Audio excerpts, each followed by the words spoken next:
Welcome, everyone, and thank you for being here at Mini MBA Hub.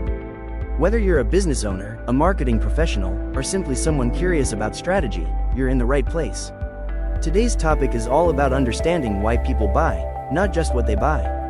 Because in today's competitive market, emotions, logic, and motivation drive decisions.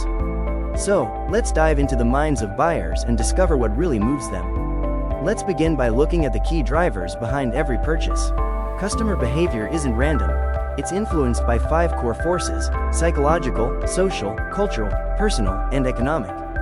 From habits to peer influence, and from financial status to upbringing, each plays a role.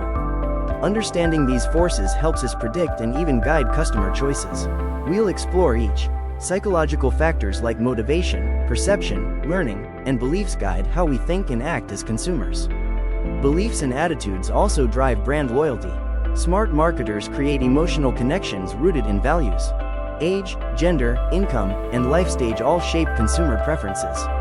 Likewise, personality matters. Some people are logical, others impulsive.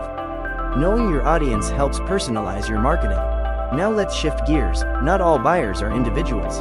How does behavior differ between B2B and B2C? Business buyers, B2B, think long-term, based on logic and approval cycles.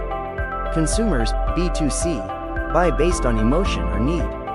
Each requires a tailored marketing approach. So how do these structured buying decisions actually happen in organizations? Let me share insights from my NGO experience. In B2B and NGOs, buying is structured. Identify needs, collect quotes, approve vendors, verify quality. My NGO experience showed how effective procurement builds transparency and impact. All buyers, business or individual, go through this path.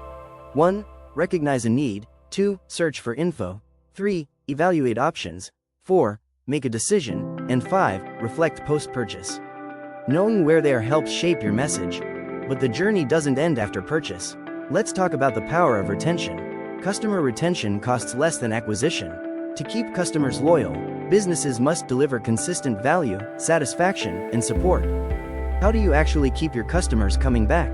Here are 6 practical retention tactics. Use these.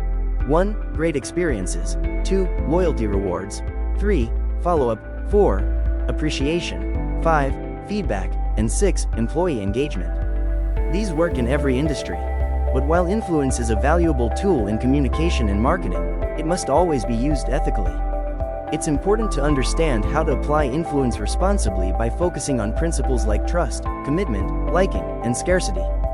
These strategies can be powerful, but they should never manipulate or deceive. For example, I avoid making impulsive purchases by taking time to research and compare options.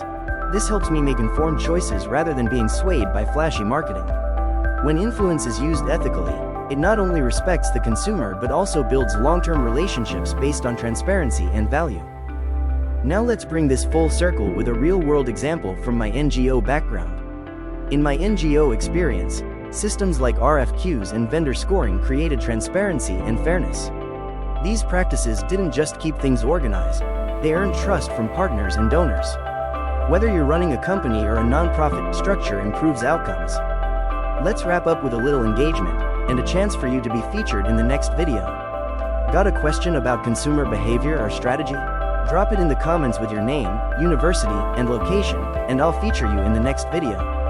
Thanks for being part of today's MBA journey. If this helped you, hit like, subscribe, and share. See you next time for more practical